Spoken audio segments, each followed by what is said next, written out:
Bueno, vamos a empezar con el más denso de los textos, que la verdad nunca lo había leído desde otra óptica y mucho menos poniéndome en el lugar de ustedes en sus casas, sin un espacio físico donde nos viéramos y sacáramos dudas o lo leyéramos más colectivamente. La verdad que un plomo. El texto del que les hablo se llama Investigaciones Antropobiológicas en la Argentina, desde 1930 hasta la actualidad.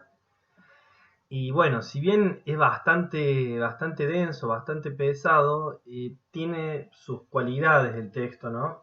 También pensando en quiénes lo escribieron y por qué y en qué contexto.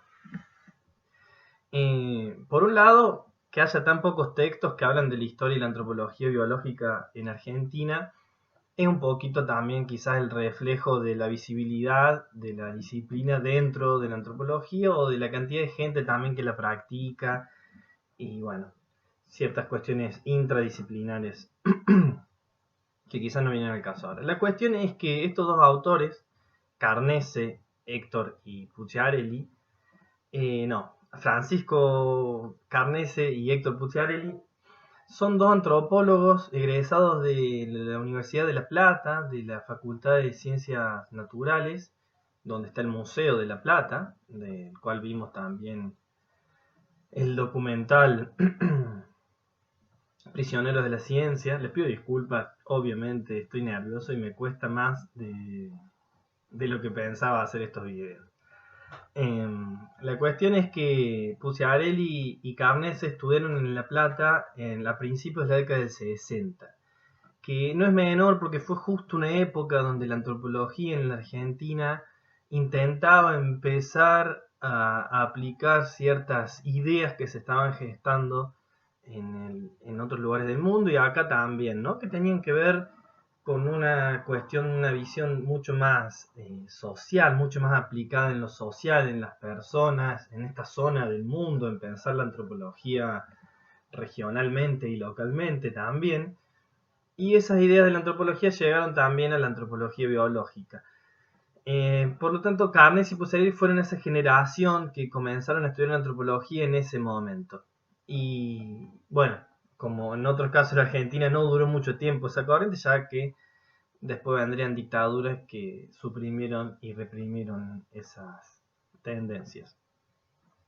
Pero bueno, en el caso de Carnese, Héctor, está bueno porque su trayectoria refleja un poco también lo que ha sido la trayectoria de la disciplina en la Argentina. Por eso es que les voy a recomendar, les voy a poner un link acá abajo en los comentarios, donde pueden entrar y ver una entrevista que es medio larga, pero está buena escucharlo y conocer un poco, ¿no? La historia de ciertos científicos de la Argentina y las cosas que se atraviesan en los distintos contextos en este país.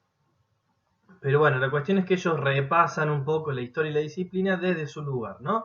La disciplina en el siglo XIX. Hace un repaso de muchos distintos científicos o naturalistas que fueron con el tiempo haciendo estudios que podían encajarse dentro de lo que es la antropología física y cuentan cómo estos estudios más focalizados en los seres humanos hicieron también que se desprendiera un poco de la biología.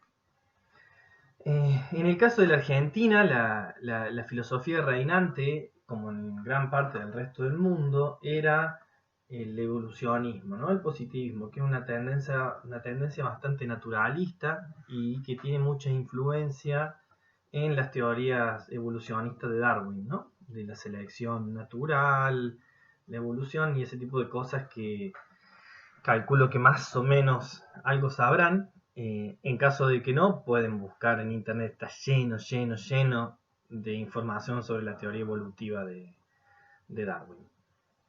Bueno, se me está haciendo largo el video, ya vamos 5 minutos y todavía ni arranqué el texto. Pero bueno, ante la ausencia de la lectura, quizás los videos sean un poquito más largos.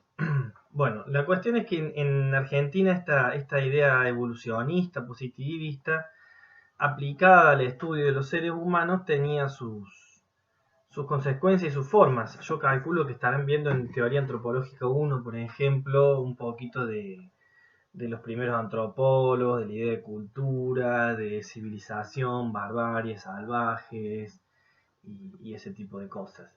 En el caso de los estudios de la antropología física, eso se aplicaba directamente al estudio de las características físicas de las personas, haciendo un correlato con su estadio evolutivo en cuanto a sociedad, ¿no? Siendo lo salvaje lo más bajo de la escala de humanidad o de evolución y la civilización el más alto.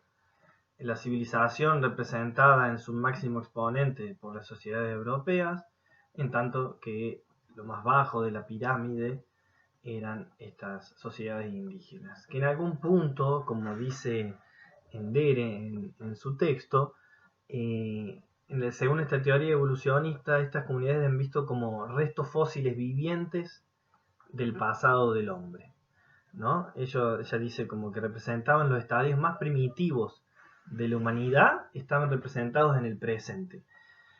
Lo cual, bueno, podemos charlar ahora, ¿no? Al respecto, pero bueno, esta idea del evolucionismo, de ver en el mismo presente conviviendo distintos tiempos históricos, distintos tiempos de la humanidad.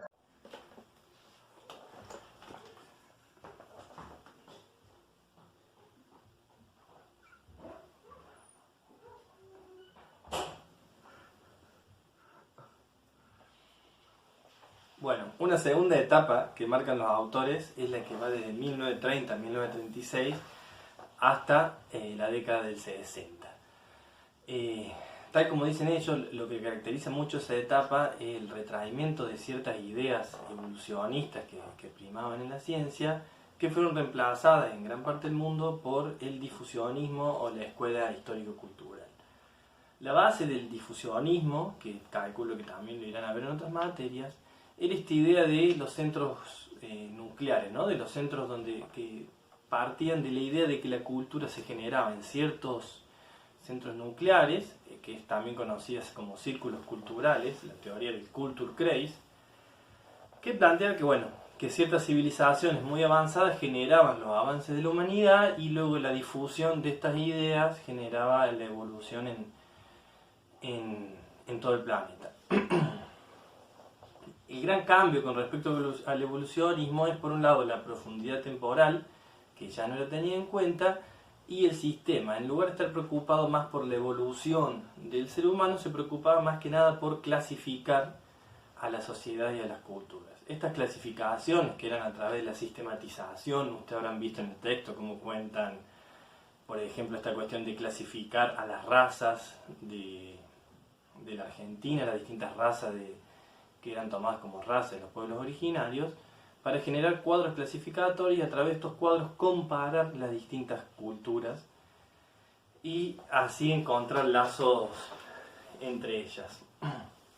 Yo no sé qué estarán viendo en otras materias, como por ejemplo en arqueología, pero algo que van a ver mucho, sobre todo cuando se habla del pasado, es esta idea de hablar de culturas, ¿no? Y cómo las culturas se vinculan entre ellas a través de los restos materiales, de los objetos culturales. Eso tiene mucho de clasificación, ¿no? Y muchas veces se define una cultura según su avance tecnológico, según su, ¿cómo decirlo?, su belleza estética, inclusive, de sus artefactos.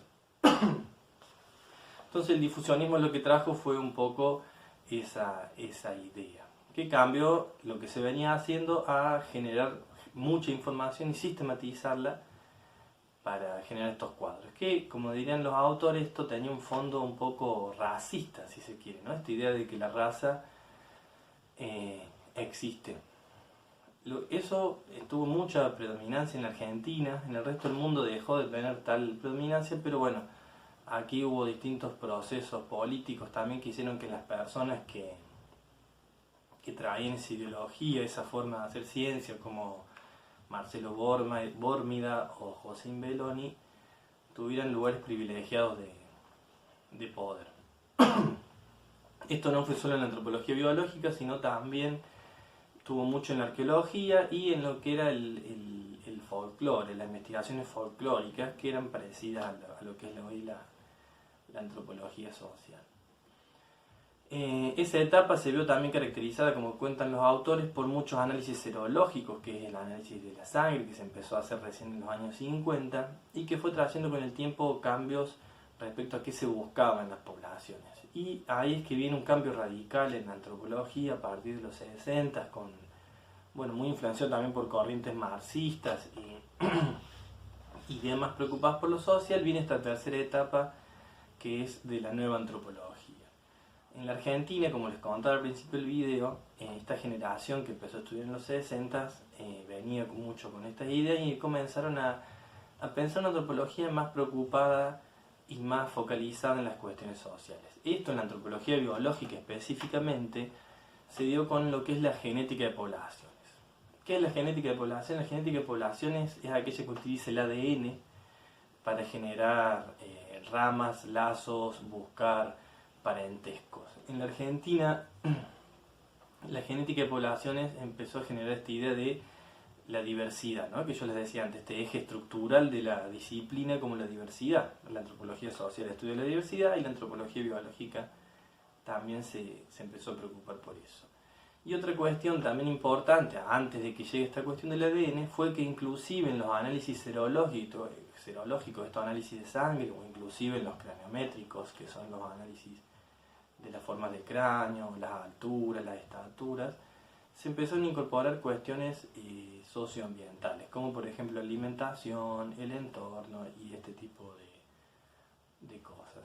Si tienen la oportunidad de ver el video que les pasé de Francisco Carne, se van a ver cómo él plantea que en un momento, por ejemplo, con las comunidades mapuches, ellos ven que los parámetros que se utilizan para definir cuándo un niño está desnutrido o no son parámetros basados en modelos de niños urbanos, caucásicos, con otras condiciones de vida y otra genética. Entonces él cuenta, por ejemplo, que el promedio de altura entre los hombres de las comunidades mapuches es de 1,60 m y las mujeres el promedio de 1,48 m. Entonces lo que él dice que de niños muchas veces se determinaba desnutrición en niños mapuches, cuando en realidad los parámetros a tener en cuenta eran distintos que los que se utilizan en la ciudad de Córdoba o en la ciudad de Buenos Aires. Entonces él plantea cómo la antropología biológica empieza a generar parámetros regionales, a preocuparse por ese tipo de cosas. Pero bueno, eso es un poco lo que cuenta el texto a grandes rasgos.